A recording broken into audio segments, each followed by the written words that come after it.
It's Gorman in the morning with Fletcher and Ryder. Now, 92 KQRS.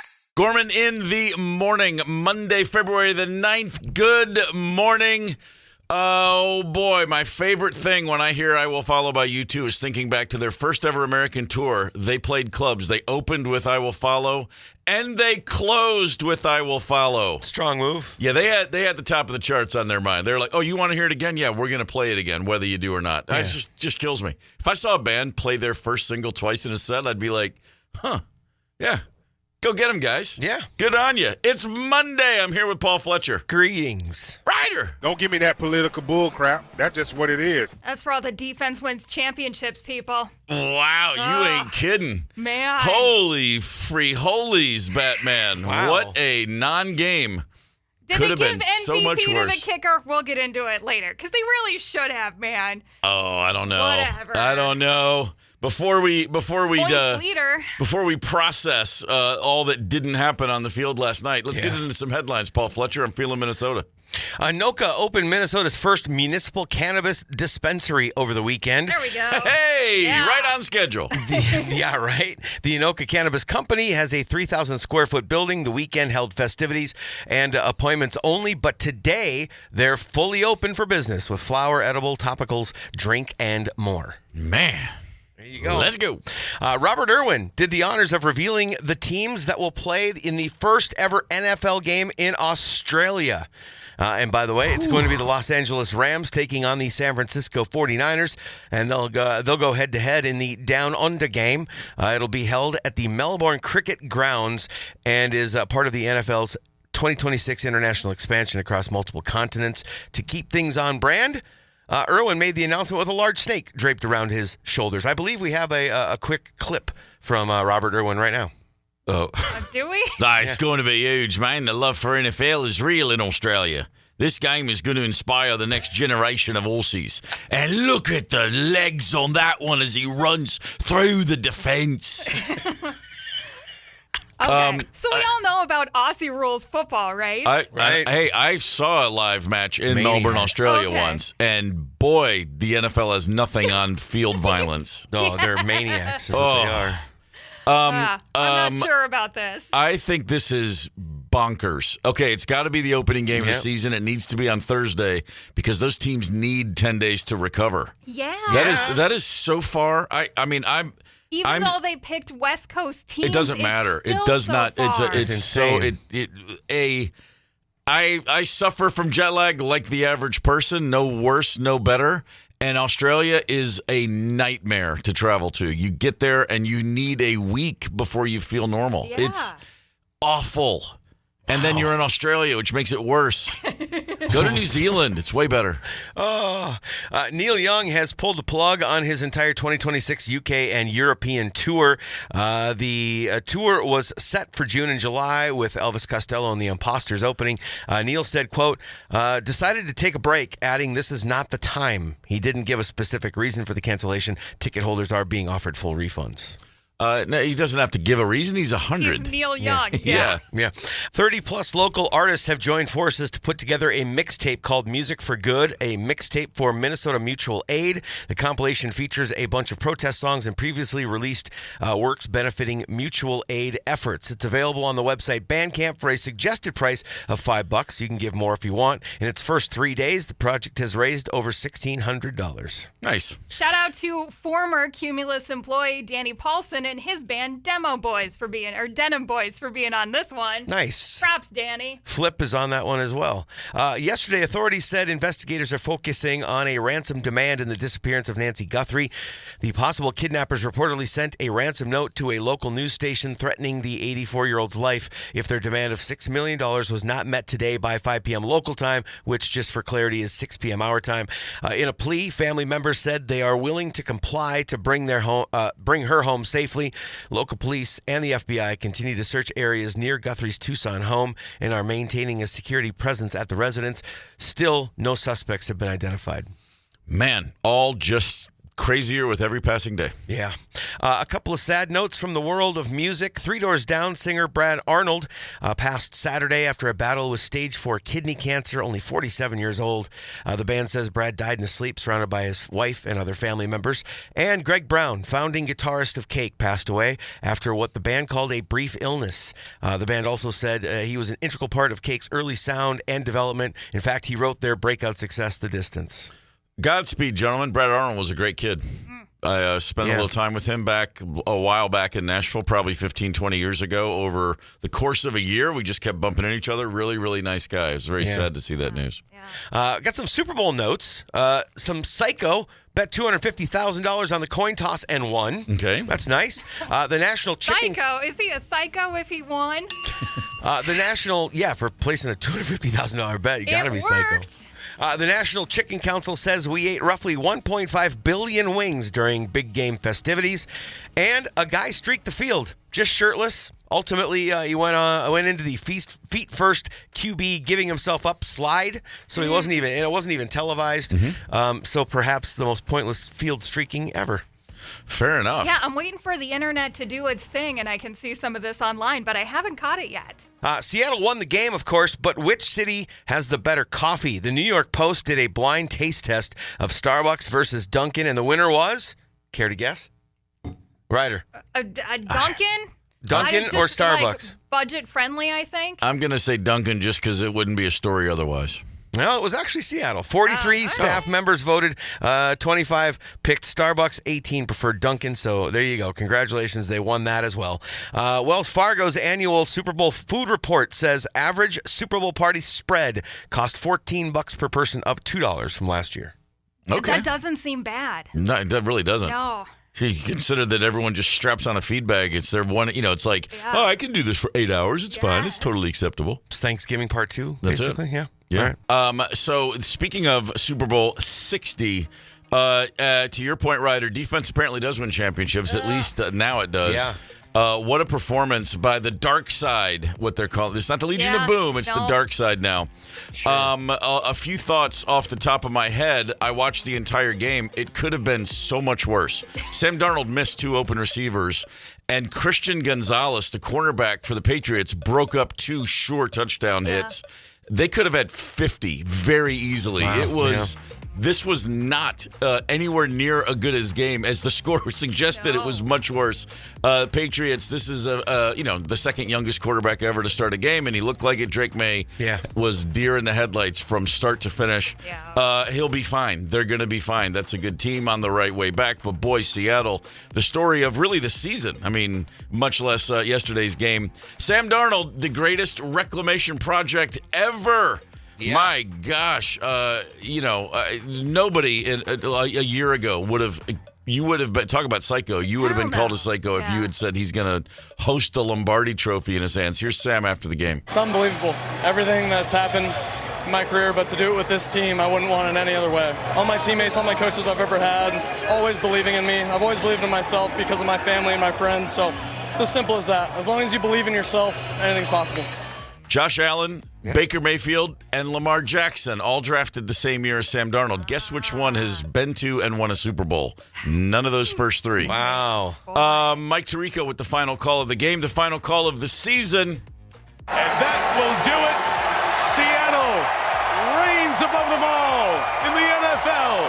The Seahawks, Super Bowl champions for the second time. I always think of Super Bowl 2006, tucking my son into bed that night. I'm sorry, it's 2007, the 2006 season. He was 6 years old, and as I was putting him to bed, he was crying, and I was like, "What's the matter, buddy?" And he looked at me, and he goes, "We still have the Pro Bowl next week."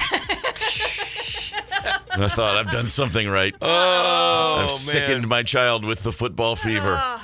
Lindsey Vonn yesterday in the Olympics went downhill for about 13 seconds and then wiped out real bad. Yeah, it was not good. Hit a gate, actually. It wasn't the knee giving way. It was a mid-air collision with a flag, the gate thing, if you will.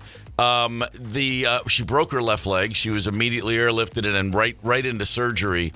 So that will surely be the last time we see her officially competing. There's no reason to think that at 42 and 43 she's going to want to continue, but who knows?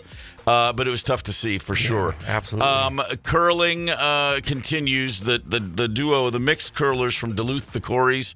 I believe they lost to Italy this morning, but it's fine. They're still clear to the semifinals. Okay, good. It was just one of those. They were down last I checked. Women's hockey plays the Swiss today. Men kick off on February 12th, or I should say the puck drops for the men February 12th. Hastings, good morning. Oh, yeah, Hastings. The battle of and whatnot. Hastings, glad to have you. Absolutely. Gorman in the morning. Coming right back. 92 KQRS. Streaming from 92KQRS.com. Gorman in the morning is back. 92 KQRS. Gorman in the morning, Minnesota's 92 KQRS. Super Bowl 60 in the books. I think that it will be looked upon in the future as the greatest ass kicking that wasn't quite as bad as it should have been. Okay. I mean, Seattle dominated this game from the jump. Drake May was clearly outmatched. The offensive lineman for the New England Patriots, boy, don't get too comfortable in those homes. I think Mike Vrabel's going to be making some serious changes in the offseason. Seattle's defense led the way all season, and last night, for the first time in a really long time, a head coach who is a defensive head coach, who picks the defense, won the title. And so going back to my childhood, when defense wins championships, that's exactly what happened last night. Pretty impressive. I think at one point, the New England Patriots owner summed up the Super Bowl perfectly. He was caught on camera with a giant yawn. Oh, yeah. Yeah, he was ready for a nap. Yeah, he was ready for a lot of things. He's not going to get a lot of sleep over the next few weeks as I try to figure out what to do about that. Yeah. Down year for the AFC across the board. I mean, the Patriots had no business being there. They were way ahead of schedule. They were a team people looked at before the season. I think the over-under on all the Vegas lines was 8 wins, maybe 9 at most. Yeah. So they greatly overachieved. Sam Darnold led the league with 20 turnovers in a regular season. He had none in the playoffs. So, it's like he's not the MVP. He didn't have the greatest game ever, but he was 19 of 38, so it was his lowest completion percentage of the season, I believe, but 202 yards. It's like, hey, man, you know what? After everything that guy's been through, to get out there on the field in the game and not throw a pick and to just stay calm and measured throughout. I mean, his body language, Sam Darnold earned every bit of that championship. What a season and what a game for him. For sure. And actually, the Seahawks took his no picks to another level. They're the first Super Bowl champion to go their entire postseason without a turnover. I mean, they say win the take give, right? Yep. Man, that's pretty dominant. That's unbelievable. You know what's crazy? I just heard this driving in today. Seattle blitzed 7 times. That's all. Wow. They sacked Drake May 6 times. They only had 7 blitzes in the entire game, which is mind-boggling because they were in his face every single possession. At one point, a 4-man rush. That's all they needed. At one point, I didn't know if the Patriots were going to get over the 50. You know what I mean? Like it was like the first half. I don't think they did cross the 50 in the first half. There was a point in the third quarter when they said, I heard when one of the guys said in the third quarter, he goes, they haven't been inside the 43 yet. Yeah. Wow. What a snooze fest. Dominant game for Seattle. Super field goal. To your point, though, about being ahead of schedule, I just thought, it would be interesting to throw out the preseason odds for these two teams. Yeah.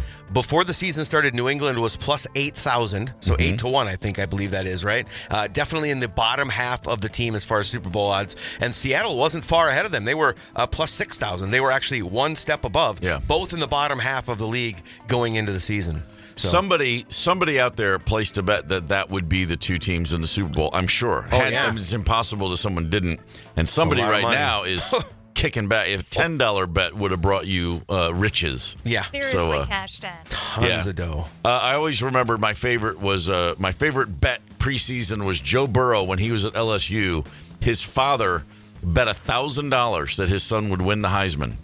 And that $1,000 bet paid $400,000, if I'm not mistaken. Yeah. Yeah. Good. Wow. Hey, my son got really drafted unbelievable. to the league, and he's making a fortune. But anyway, I got 400 gur sitting here. 'Cause I believed in him. Both Burrow's dad and the person, the theoretical person that made a bet on those two teams facing each other in the bowl, they could afford some of the food that was out there. Yeah, they could. Did you hear about the bone-in cheeseburger? I did not hear about that particular item, no. A bone-in cheeseburger called the Hammer Burger. The bone was piercing the bun. It's like Okay. it was a massive bone sticking out of the bun. $180. They made 200 of them. That was it. Okay, fair That's enough. insane. I I don't want a suppose bone. if I don't you're want a- paying $6,000 to go to the game, That's a little Yeah. something. In my mind, that's just a steak sandwich. Just go is with it that. not? Like yeah. I've had like a bone-in filet before. Yeah. I don't know if I want a bone sticking out of the bun of my cheeseburger. If it's a burger, it's been ground, and so you're putting the bone back into it just for Right? the effect. Okay. I don't know. I don't know.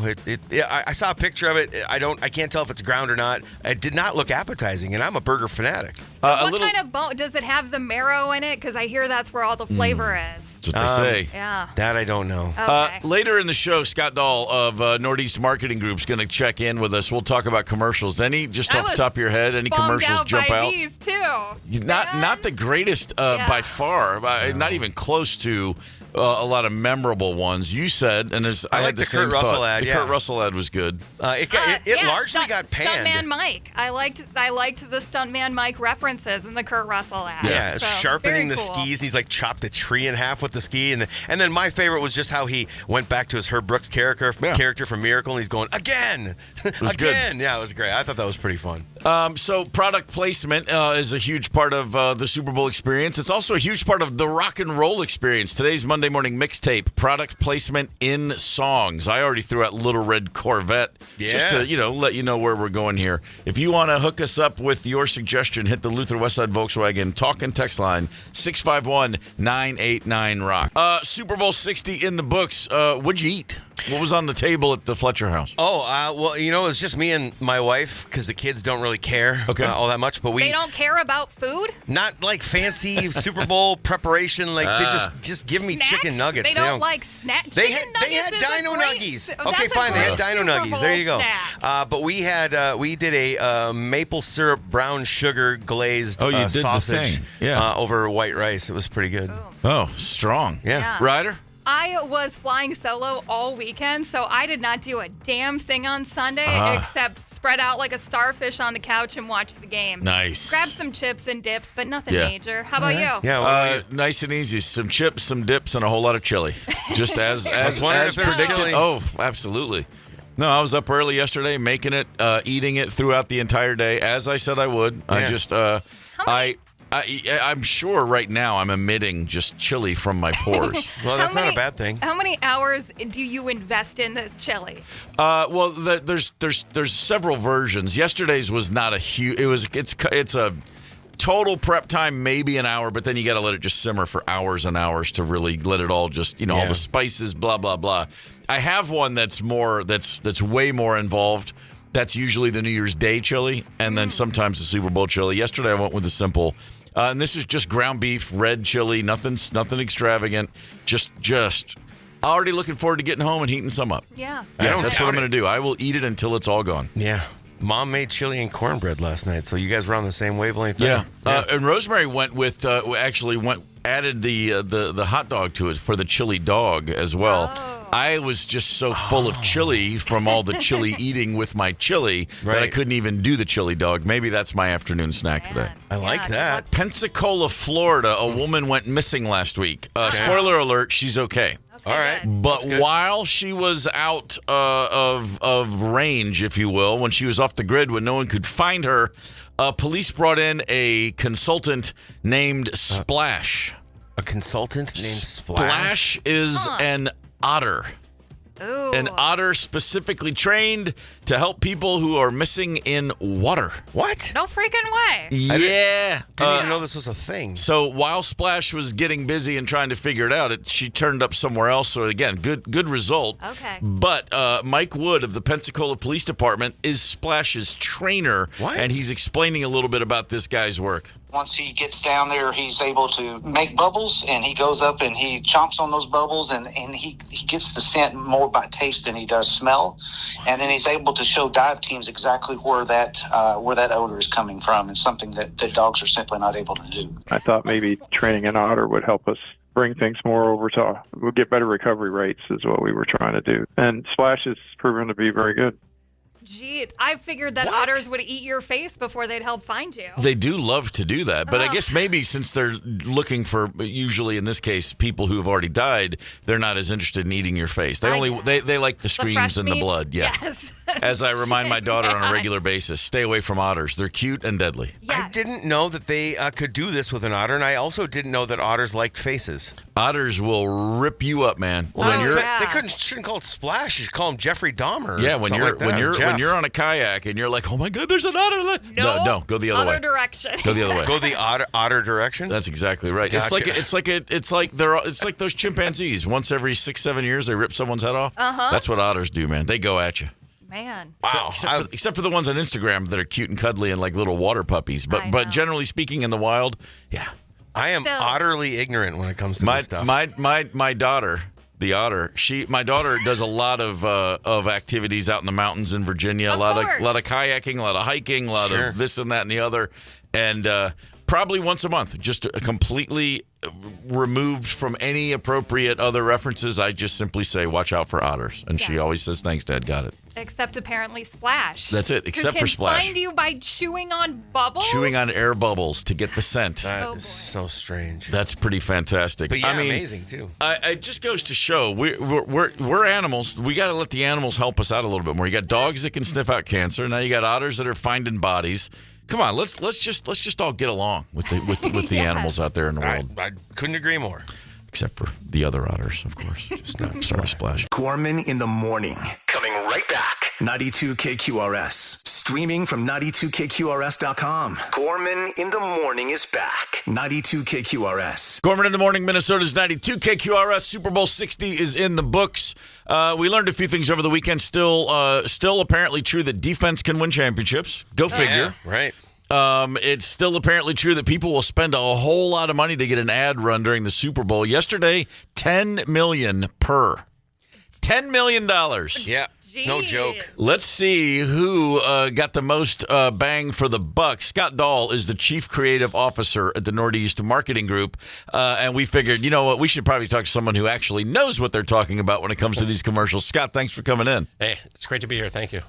So every year, this is still something that, it's funny. The internet hasn't destroyed the Super Bowl commercial thing. Like, a few years ago, all of a sudden you're like, oh, you can watch them all on Thursday? That's weird. But no, we still tune them in. My wife and I are watching, and every time they'd go to the timeout, we're like paying attention. It's just it's such a part of the fabric, it's there. And every year at this time, we look first at the ones we liked and then the ones we didn't like. What jumped out to you? What was the one that you would say a slam dunk winner, kind of inarguable? Who pulled it off yesterday?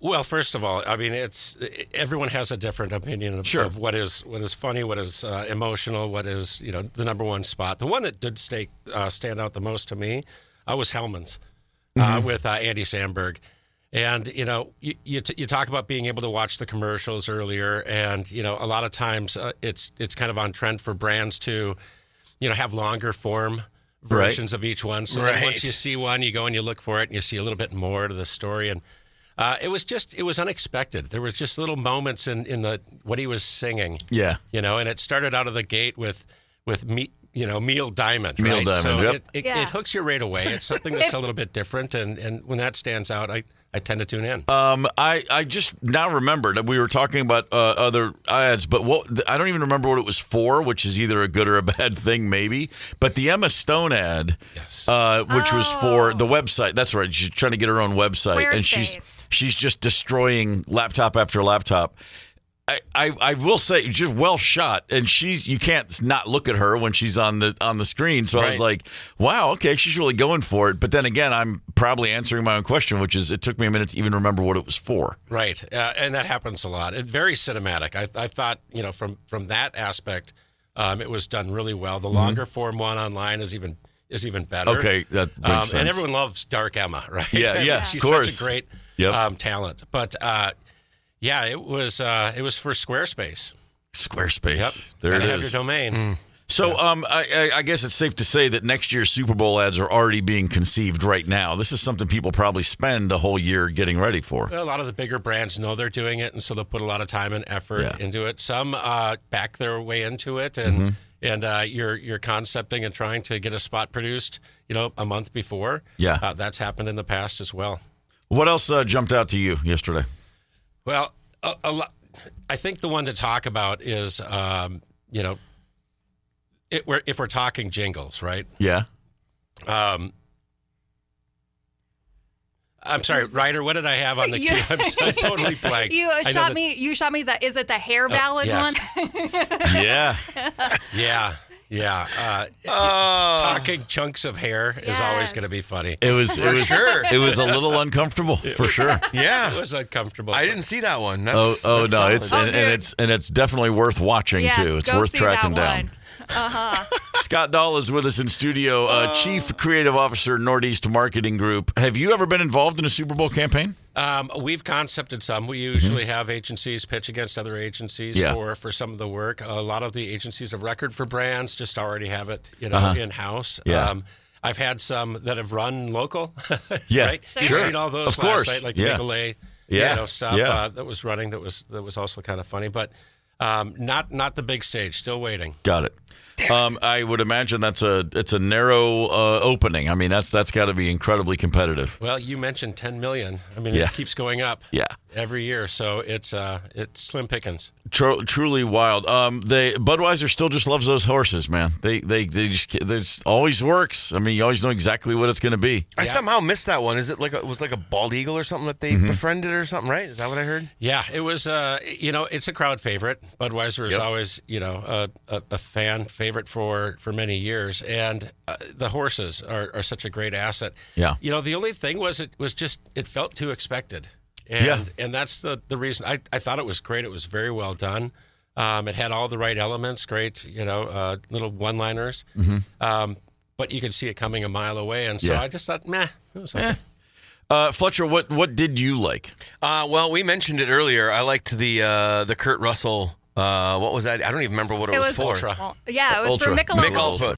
So he's training this guy to do some downhill skiing. Right. And there's a couple of Stuntman Mike references from the Tarantino movie Death Proof in there. Nice. Yeah. And he's clearly channeling his Herb Brooks time during Miracle. I just love the fact that he had him sharpen skis to the point where you're going to chop a tree in half. Like it was just absolutely made no sense, but it was entertaining. I enjoyed it. It's good to be Kurt Russell. You're on your way to the set, and you're like, oh, should I shave? And they're like, no, that's cool. Just show up. Delivered those lines. Going to be just fine like you are. Yeah, he's good. That was a good one. It's always good to see. The other one that got, I guess, the most attention, the Dunkin' ad. Yeah. With all of the sitcom stars. Goodwill for Dunkin'. The 90s. Goodwill Dunkin'. Yeah. Dude, I was so irritated by this one. I just didn't feel like it paid off. Yeah, the Jen Aniston, Tom Brady line was kind of funny, but... I agree. It was kind of like, wow, they really, you're seeing all these familiar faces, and it's good, and it's all that. But yeah, at the end, I was like, really, that's the best you could come up with? I don't know. The only thing that stood out, though, was when Ted Danson came from behind the counter. Okay. I liked that. That was a nice little touch. Sure. Yeah, and all these has-beens, basically, that were in there. And just, you have the dynamic of Matt Damon and Ben Affleck being best buddies, and you got Ben playing Matt Damon as Will from Good Will Hunting. That was like, that part of it was pretty entertaining to me, and even pulled off the look a bit. Like, could have mistaken him for Matt Damon at a quick glance. But I think like the first time that Duncan pulled out Matt Damon and Ben Affleck was a whole lot funnier than they have been the last couple. Agreed, 100%. All right, Scott, who missed? Let's talk about the clunkers. Sucked? Well, to me, it was Svedka. The robots dancing. Yeah. There's some robots mixing some drinks. Okay. And then it's just dancing to Rick James for the next 15 seconds. It was a little weird. It left a lot to be desired. Yeah. It was. It seemed like everything that they've done in the past, but there wasn't anything original. Yeah. It just was a little flat. Do we have any Svedka ad dollars on the books right now? I don't believe we do. Okay, good. Well, because then what I would say is that the commercial was fitting because you said it left a little bit to be desired, much like the vodka. Wow, there you have it. I did learn how to pronounce Svedka, though. I never would have been able to do that before the ad. Sure. Scott, what are speaking of clunkers? Are there any that to you, what stands out like all time biggest whiffs? Are there some that like in your industry people still mention like, oh yeah, they never recovered from that one or anything like that? Yeah, it's hard to say just because it's so subjective. And years ago there was the floating QR code, and I remember watching it just thinking, okay, that was the worst. Ad dollars ever spent. Right. And, and turns out it was like one of the most recalled. Oh, really? So there's always this, okay. and pro and con, spending that amount of money. Definitely, some of the clunkers are just ones that we're not talking about today. Yeah, sure. They just become, camouflage and they disappear to the abyss of our memory. So yeah, it definitely gets, it's interesting that just the stakes are so high, it seems. And I guess at the end of the day, it's really not. If you got $10 million to spend, you're not sweating the immediate reaction or blowback or praise. But yeah, it's just fascinating. Is there anything else that compares for a marketing guy, for an ad company? What's the second thing to the Super Bowl? Well, it's if you're looking specifically for broadcast, it's a lot of the other Olympics are huge. That's true. So a lot of, right now, just airspace is at a premium. Also, award shows have been taking off quite a bit. So it sounds like events that people are tuning into live. Have to be live, yeah. Usually live and usually with a group. I think what has happened with the award shows is that's become a moment where people can come together and share that entertainment. Mm-hmm. And that's really what the commercials do. It's you're tuning into them because you want to be entertained. Yeah, for sure. What was on the table at your place yesterday? Would you stuff down your gullet? I just had some chips. Okay. I kept it pretty simple. Nice. All right. Good man. Super basic. You've learned painful lessons from the past, I imagine, as we all have. My family, so we just kept it really basic. That's good. That's good stuff. So what's the So let me ask you about your gig right now. Like, how many concepts at a time are you working on? Like, generally speaking. Well, usually the clients that we have, it can vary. I mean, some people are really busy and they could work on 12 different accounts at any given moment. Mm-hmm. Usually it's 2 or 3 that you're focusing on and creating, campaigns or ideas for. And usually the concepts go from, 5 to 100. Right. Wow. Just throwing a bunch of ideas onto a wall and a virtual wall. Right. And seeing, what is going to answer the client's problem. Yeah, sure. I'm sure it's 2-4-7 situation. I forgot to mention the banana skit. Yes, Spike Jones directed Ben Stiller and Benson Boone, and it's for Instacart, right? I'm getting that right? It is Instacart. Yeah. Quick question. I did not know that this was a big problem that needed to be solved, that you couldn't pick your banana color when you have somebody shopping for you. Yeah, a lot of times. Yeah. Yeah, a lot of times it shows up, right? And you get what you get. So that was an interesting insight that they were just going to hang their hat on. Entertaining and informative. Yeah, indeed. Absolutely. Ridiculously specific, though, it seemed like. Yeah. Yeah. Well, nobody wants a green banana. I didn't. I do. I hadn't heard that was directed by Spike Jones, but then as soon as I saw that, I was like, well, of course it was. Yeah, of course. It looks exactly like that. Yeah.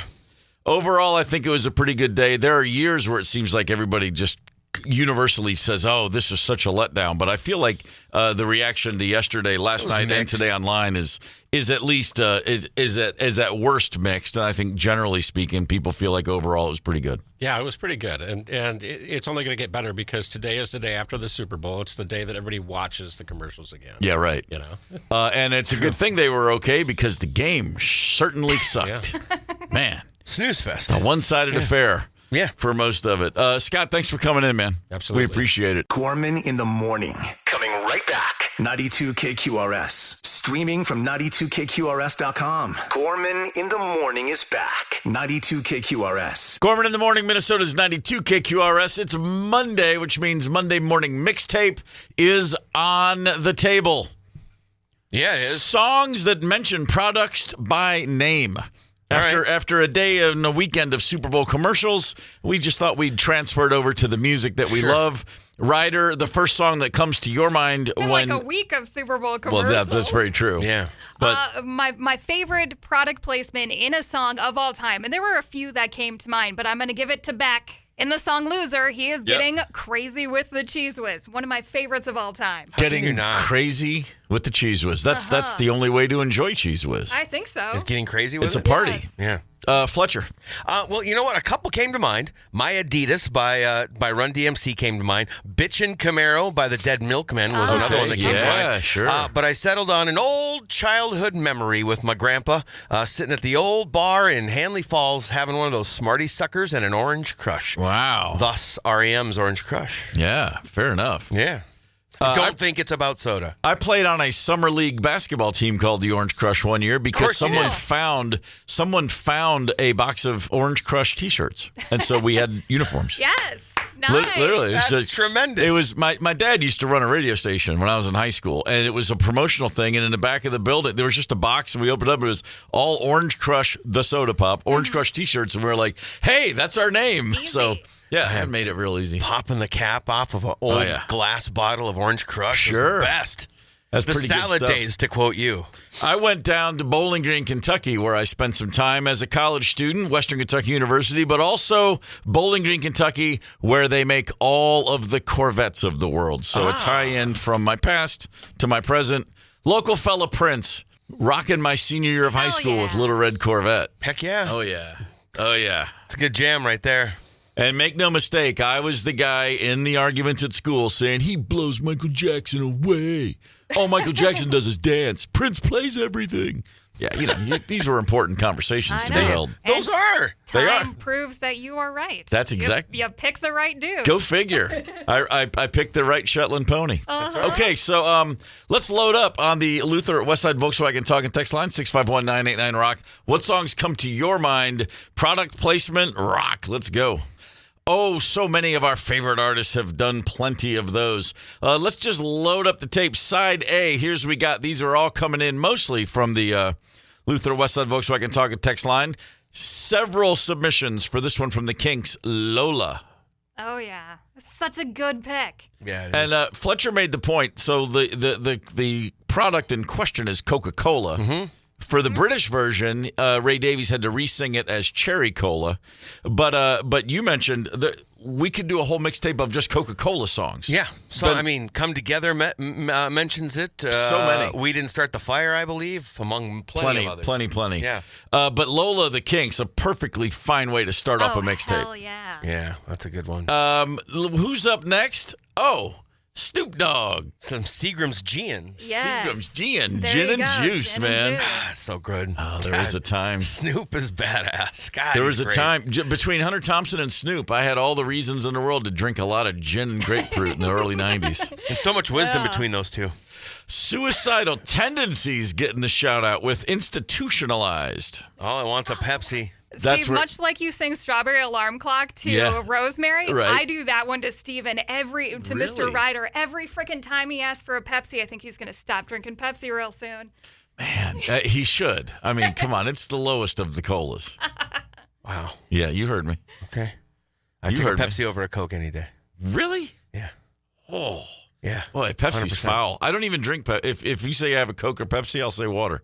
Yeah. That's see? it. What about an RC Cola? Always take the Had FC. one of those a couple of weeks ago. Yeah, Royal Crown will set you free. Yeah, buddy. I, along with many of our people. listeners, went with this one from Prince, of course. Little Red Corvette, or Petit Rouge Corvette, as the French like to say. I was surprised we didn't see more car songs. I thought we were going to get overloaded. We could do that. We could do that one another time too. The Flaming Lips don't get nearly enough love in the mixtape usually, but this time, don't use jelly Vaseline. Thing I love about this song is it doesn't matter your vocal pedigree. Anybody can sing along to that. Sure. That's a very good point. Yeah. Side B. Oh, what are you kidding? Nope, serious. Come on, man. And I mean, it's not about the chili dog. It's about where the chili dog come from. Yes. That's right. Little John Mellencamp, John Cougar, as he was known at the time. Okay. The Tasty Freeze. Yeah. The Tasty of course. Freeze, the thing that determines if you're from a small town or a bigger town. Because if you got a Dairy Queen, it's a big town. If you got a Tasty Freeze, it's a small town. No Dairy Queens in small towns, huh?